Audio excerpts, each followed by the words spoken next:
Thank you. I'm super excited to be here.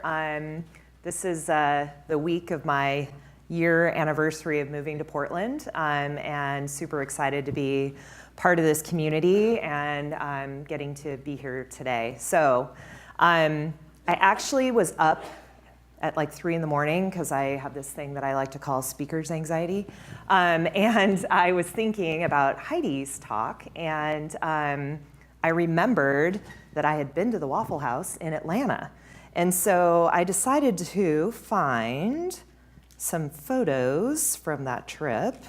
I did not take a picture of my hash brown bowl, but I did take a picture of the waffle, and then my daughter and I wore the hats.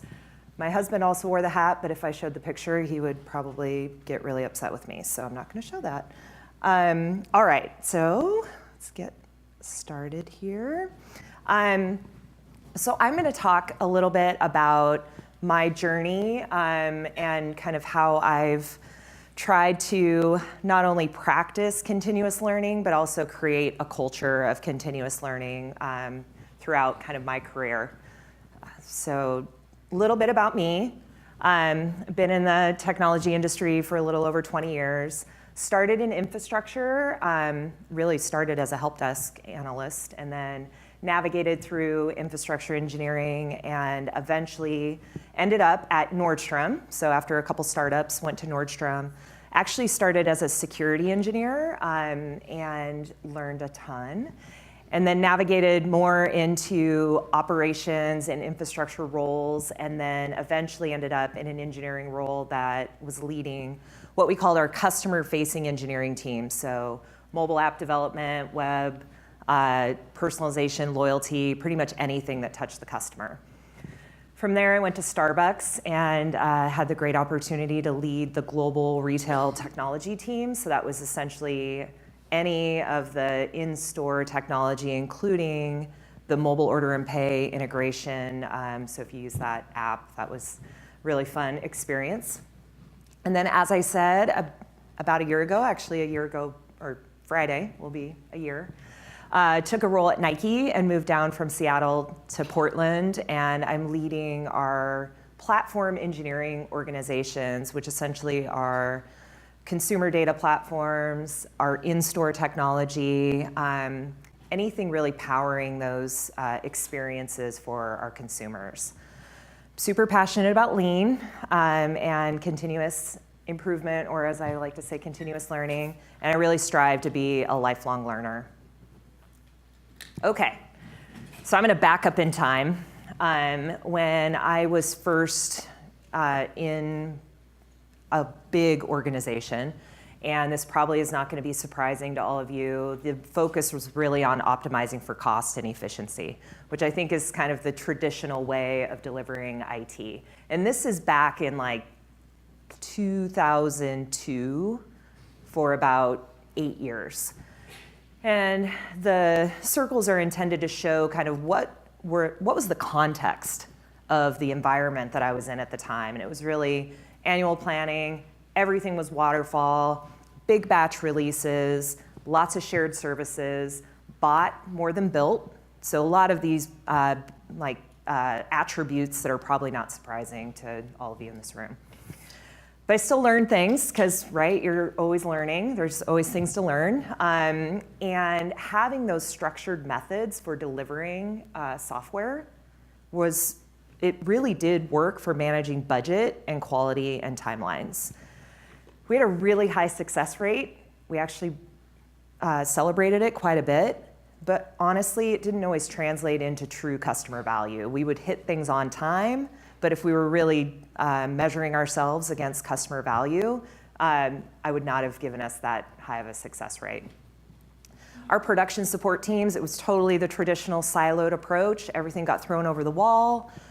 Production support did all of the operational incident management and no feedback loop back into the development organization. Believe it or not, like actually leveraging some outsourcing was a good model in this environment because when your focus is on cost and efficiency, that can often be actually a good method. So then in 2011, we at Nordstrom basically decided that digital was going to be our growth engine, which sounds kind of silly to say now. But back then, we really weren't investing in any of our digital experiences. We had releases in the website twice a year, and releases into our mobile apps twice a year as well. And we said, we're going to be all about speed, which is a huge shift in mindset and thinking. But as you can see from some of the context, a lot of things didn't change. Still did a lot of annual planning. We were still buying more than building. Still had big batch releases, and still had a lot of shared services. And we also, you can't see it, but that bottom circle has agile in quotes, and I'll explain why. We basically pulled a group of leaders into a room and said, figure out how we should do agile across the entire organization. And then we came out and we unveiled it to the masses, and everyone just kind of looked at us like we were crazy. Some people followed it because they felt like they had to. It's like, oh, our leaders came up with this methodology. We should follow it to the letter of the law. Some people pushed back, and then some people just figured out how to work around it. So what I learned as a leader who was part of that, it's not a one-size-fits-all, and really you don't prescribe the methodology. It's kind of like we went completely opposite of the Agile Manifesto and didn't engage the teams at all. So that was a big learning. We really should have applied the strangler pattern. So essentially we had a monolithic code base powering our website, and rather than kind of contain it and build new, we built on top. So, and that'll be important later because that was another lesson learned. We did not change our focus. It was still about budget, scope, and timelines, which are kind of anti-patterns, and we really should have shifted to more of an outcome-based approach to how we were delivering technology. And then we did the traditional, which I'm sure a lot of you have been faced with, it's kind of the whole mythical man month. Like, let's just throw more people at the problem. Like, let's just add people, and that will get us where we need to go. The other thing that you can't really see here, but it's kind of related to my agile quotes, you can't just send everybody to training, change their titles, and then like figure that everything's going to be okay, because that is it just does not work that way. So that was a big learning. So now I'm still very focused on speed. Speed was the goal. And a few other things moved. Like we moved the needle on a few of the attributes of how we were delivering technology. We actually acknowledged that we needed to move to build. So all these packaged apps that we had acquired throughout the years were not optimized for speed. Often we couldn't meet the needs of our customer with a packaged implementation. So we stopped in some cases and started building instead of buying. This is when we introduced value stream mapping. We started small, actually took our customer mobile app team, and although the leader at the time knew that we weren't releasing frequently enough, we didn't have any facts to back that up. So through value stream mapping, we were able to bring everybody together, document reality, like what does it actually take to deliver value through this experience? And that's when we were able to show with data that we were only delivering every 6 months, basically. Which caused a really great conversation around where are the bottlenecks and the constraints, because there were a lot of opinions. And you'll see a theme here. I believe passionately in value stream mapping because I think it takes the emotion out of the conversation and really gives you a window into where are the actual problems. And so we found a bunch of challenges. We had the siloed approach. I mentioned, we had a production support team. We also had a QA organization. We had the developers, and we had a release team. We had all these silos in the organization. We actually reorganized so that we had all of the roles in the team to deliver value to our customer. We went to smaller releases. So rather than doing these huge every 6-month releases, we broke things down and delivered more frequently. And started to treat, I call it work as work. We pulled our backlogs together. So rather than having a feature backlog and an operational backlog, we had one backlog, and we were prioritizing that work across all those dimensions. So what I learned at that point was picking the right leader was critical, because you really needed someone, and if you've read the State of DevOps reports, the attributes of a transformational leader. Needed someone who was going to honor reality, get in it with the team, be curious, ask a lot of questions, and really be a problem solver. No command and control, but like really engaging with the team. We hadn't in the past been transparent about the metrics that were contributing to the lack of speed. We opened all of that up. We basically showed our stakeholders what was causing the issues. Our error rates were horrible. Our app ratings were horrible. Like, we started to actually talk about that as a collective team. And we used data. I already kind of mentioned that. And it was so important to challenge status quo and to really be persistent, because although I'm sharing kind of how we got to a good place, it took a ton of heavy lifting and persistence to get us to that spot, which essentially was on-demand releases, and technology was no longer the constraint for delivering value, which was a huge win for us.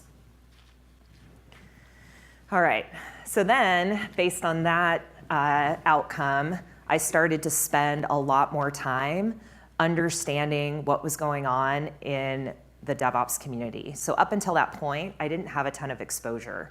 I had been out of the infrastructure organization for a while, but I had one of the engineers on that team come to me and say, "You're never gonna believe it. Like, remember when you used to be part of the Unix team and we would take months to provision a server?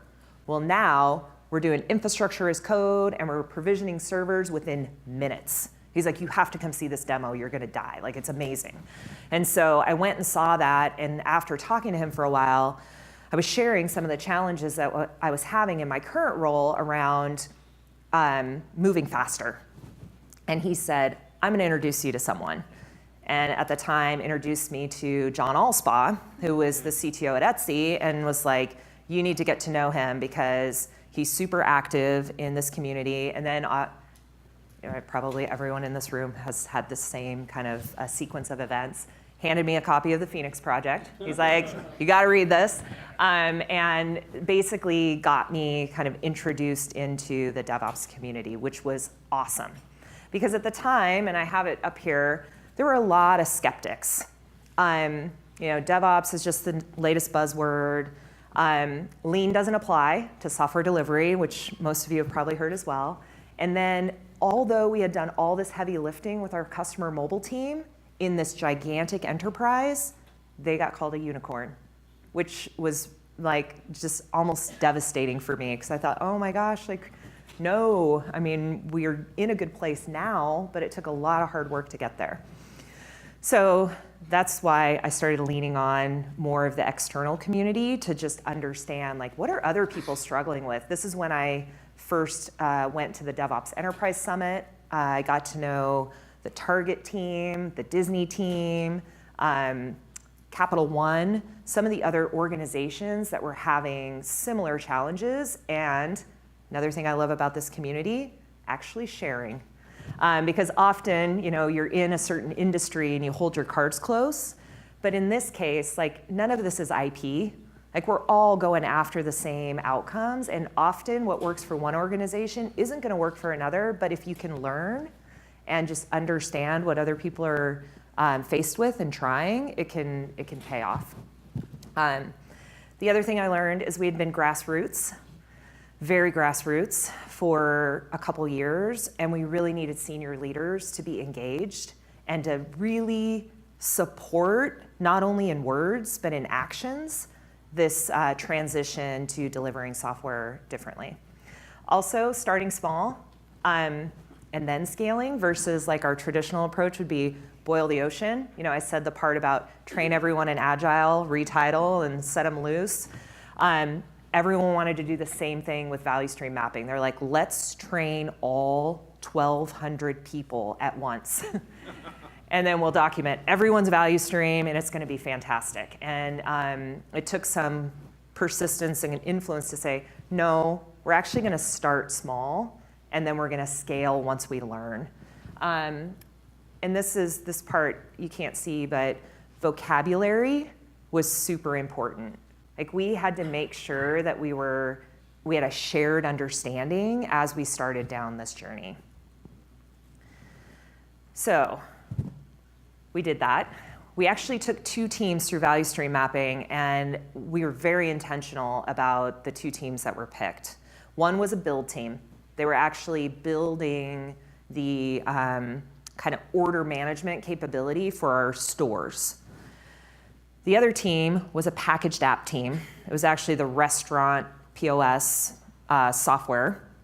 And I did it very intentionally because I wanted to demonstrate that it was methodology independent and it applied to everything. Because a lot of times I think people think DevOps is only for build scenarios or product teams. It doesn't apply to packaged apps. It doesn't apply to legacy technology. But it actually does. It applies everywhere because it's a mindset. So we did a lot of cool stuff at this point in time. We really started talking about cycle time and understanding that value stream and the duration that it was taking to actually ship. I say ship because that was actually one of the vocabulary terms that we started using, which was really fun because a lot of people were like, I don't know, what's that mean? We're like, well, we got to talk about like when are we going to ship? How frequently are we shipping? And it was kind of a fun transition. So this was also a shift to business outcomes versus saying like, I'm the iPhone team, I deliver iPhone features. It was, I am the 5-star app rating team. I come in every day and the focus of my work is to get our app rating to 5 stars. And so it was about achievable outcomes. That's one thing, Heidi said earlier. It's like, it's one thing to say like, we want to improve our app star ratings. It's another thing to say, we will be a 5-star app. Like, we are going to do things that are going to get us to that target. In order to get there, we had to start treating performance, resilience, security as features, because they would always get deprioritized. It's like, well, that's not important. We just need to deliver the next feature. And in reality, a lot of the contributing factors to having a low app star rating were because we weren't focused on resilience. So that was a big shift in thinking. All work became visible, and this was very challenging because most people think that in our work, you can't actually make it visible. And so we went through a lot of, I would say, iterations to get to a spot where teams were excited about making their work visible because it highlighted things that they weren't getting to work on and some of the why behind some of the challenges that we were having. Can't fix what you can't measure. I know, it's like pretty common. And we set WIP limits, which was also really hard for the organization because there's the whole myth that the more work you have in flight, the more productive you are, when in reality, if you focus and finish what you started, then typically you actually get more done. And it also got us to a predictable model. Like, we could actually sit across from our stakeholders and say, based on our current, we wouldn't say cycle time to them, but based on our current kind of deployment frequency, we can predict that we can deliver those features in the next 14 days. And so people started to trust the system, which helped a ton. So then I moved on. So I left Nordstrom and decided to take the role at Starbucks. And the reason why this was a really big learning moment for me is because I had grown up through Nordstrom. I started as an engineer, took on various leadership roles, ended in a senior leadership role, but now I was going to join a large organization as a senior leader.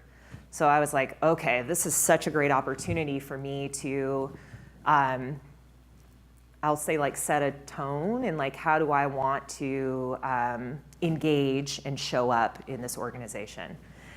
So I used First 90 Days, so if you haven't used it, it was an amazing framework for me. It really helped me pace myself, because one thing that I really wanted to do right away was add value. It's like, oh, I'm new to the org, I want to like hit the ground running. And it helped me to kind of take a step back and say, what do I really want to focus on? And I did a lot of listening. I did a lot of observing. That's a big learning for me that I don't think, no matter where you enter into the organization, the more you absorb before you draw conclusions, the better you will be at, or let me say it differently. I think you'll be able to sustain your impact if you take that time to really learn. Having strategic alignment with your business community. So this may sound silly, but I feel like a lot of times that is missing in organizations, but we had the best structure at Starbucks for having that strategic alignment early so that our teams didn't have to reconcile conflict around priorities. Because often you're getting competing priorities, it's hard to decide. Sometimes people don't want to decide, meaning leaders don't want to decide. Everything's number one. Everything can't be number one. And so having that ability to really set the prioritization and then have it cascade to the teams empowered the teams to actually move faster because they could make local decisions based on those guardrails of priority. I have this saying, I believe that engineering capacity is the number one constraint in any organization. So you have to start there. Like reality is what you can commit to from an engineering perspective. And a lot of times there's not a good understanding of what capacity is really available and where is it going.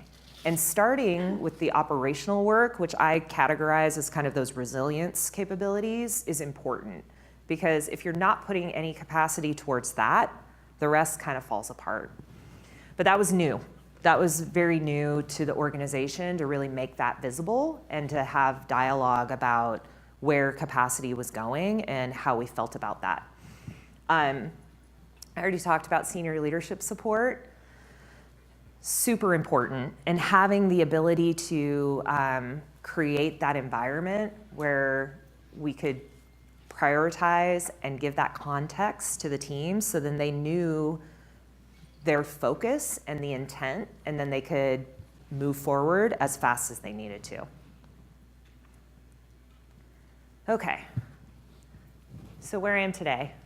So as I said, I'm coming up on a year at Nike. I again used the first 90 days because it had worked so well at Starbucks, and it helped me a ton with just, again, pacing myself. Again, listening to learn. And I did not connect this dot until I got there. I started right before holiday, which is like, as retail, is just an amazing accelerated learning curve. Like I just got immersed. We do these sneakers launches. Like, do people use the sneakers app? Yes? Okay. If you don't, check it out. It's amazing. We drop these shoes, and the scale of what our engineering teams have built is, I've never seen anything like it. And so I got to watch that. We do a bunch of huge launches in the holiday timeframe. Also, being a global company, there are big events outside of the US. So China has what's called Singles Day on 11/11. That is like, if you're not familiar with that, it is crazy town. Like they do amazing volumes on a single day. So anyways, I learned a ton. I saw a bunch of patterns, which is probably not surprising. No organization is the same, but there are often patterns. And really, my focus was trying to figure out how does value flow to our consumer. teaching and sharing knowledge. So when I got to Nike, there was already a ton of work that had been done around CI/CD and deployment frequency, and teams were already on the journey. The one thing that I hadn't seen a lot of and we started to introduce was the value stream mapping, and so it was exciting to share the outcomes that I had seen from leveraging that technique so that we could introduce it into the organization. And so that's happened, and we have 5 teams that have gone through that. It has been a really exciting experience. There are ahas that come from every single team, and they're all different. The main theme I would say that shows up across all 5 is understanding reality. So there's a lot of assumptions that go in. Everyone thinks they know how value is delivered and where the bottlenecks are, and there's, whether it's right or wrong, there's often blame. Like, well, if we didn't have to wait on this team, then we could go faster. And what happens is teams see what actually is happening, and they recognize that they're in it together and that it really needs to be a team effort to problem solve, which is just awesome to watch. Also, across my teams, but then also my peer, we've aligned on the metrics that are in State of DevOps report. We're collecting employee net promoter score, looking at cycle time, deployment frequency, mean time to restore, mean time to detect. Another one that's not in there, unplanned work's in there, which I think is super important. But we're actually looking at all work. So what are the teams getting asked to work on, and not in a micromanagey way, but in a feedback loop way, so that we can say, oh, well, if this team's working 90% on features and we're having incidents or resilience problems, then that is an opportunity to have a conversation with our product partners on what work is getting prioritized and do we need to make adjustments. We also spend a lot of time with our stakeholder leaders, and engineering is an active participant in defining the strategy, which is really exciting. Nike's kind of made a decision to, and this has been over a year, so it's not new news, to really focus on consumer direct. So we want to have a one-to-one relationship with every consumer, which we call athletes. So if you have a body, you're an athlete. That's our motto. We want to have a meaningful relationship with every consumer that we serve, which is a shift. Traditionally, Nike's been mostly wholesale, selling to the Nordstroms, Dick's, Foot Locker, and that's been how we've connected with our consumer. Now we're saying we obviously want to serve that consumer as well, but we also want to be really relevant in a one-to-one. So I shared some of this around what we've got going on now, and I'll share a couple specifics. So one team didn't really know their cycle time. It turned out that it was 76 days, which is significant in the grand scheme of things. And one thing I always say is, like, your cycle time does not equal your release cadence. Because some teams will say, well, we release monthly. It's like, yeah, but the time it takes to get value from when you've decided to work on it to in the consumer's hands often isn't monthly. So in this case, it's 76 days. Through value stream mapping, that team has gotten it down to 6, which is just crazy and amazing. And they are just, this graph that you cannot see, but it shows like this just steep drop. And now they're just consistently delivering at 6 days. I always share with the teams that it's not about, there's a bunch of different outcomes you get from value stream mapping, but at the end of the day, it's about people and removing burden And so the intent of the exercise is really to take out the tasks that are not the fun ones to be doing. So it's about the team and it's about people. So this is my people lean slide, all about maximizing value, eliminating waste, and then the base is respect for people. Fail fast is a common term that you'll hear in organizations. I like to talk about learning fast instead of failing, because I think it changes the mindset and it really turns it into more of an embrace learning. I'm moving fast now because I'm like realizing that I'm not going fast enough. I talked about moving to outcomes. Huge move from like you deliver features to you focus on business outcomes. These are my leadership principles that I've collected over the years. One thing I believe in passionately is honoring reality, and at one point I didn't have extracting reality in there. I added it because I think as senior leaders, if we aren't creating an environment where our teams feel safe surfacing reality, then we're never going to know what reality is. So how do you create that environment? Talked about understanding that work, and someone told me that was micromanaging. Like if you truly are doing a go and see, I'm like, it's not go and tell, it's go and see. You're supposed to be there to observe and listen and be a problem solver. I talked about the strategic prioritization, empowerment, leading by example. So again, I feel like actions need to match words versus just saying that you're on board with all of these things. But if you're not actually doing it, it doesn't matter. Human error is not a root cause, which is like, I know in this community we all get that, but senior leaders do not get that. And that there's not a single root cause, like the whole make this never happen again. Like I'm trying to strike that phrase from vocabulary because we cannot anticipate what might happen in a complex system. And again, being a lifelong learner and then framing all of it. People are the organization's #1 asset, and I think that often gets forgotten, and that it is so important to focus on people and how to help make it the best environment possible so people feel supported and that they can embrace learning. So every organization is different, however, there are some patterns, so I shared a little bit of that. I think lean and continuous learning are critical to the success in this context, and that leaders have to evolve. So that's something that I continue to do. I know that I don't have it all figured out, and how do I continue to learn and evolve and hopefully set that example with my leadership team and my peers. These are some of the resources that I've leaned on throughout my journey. Some of these are familiar, I'm sure, to all of you.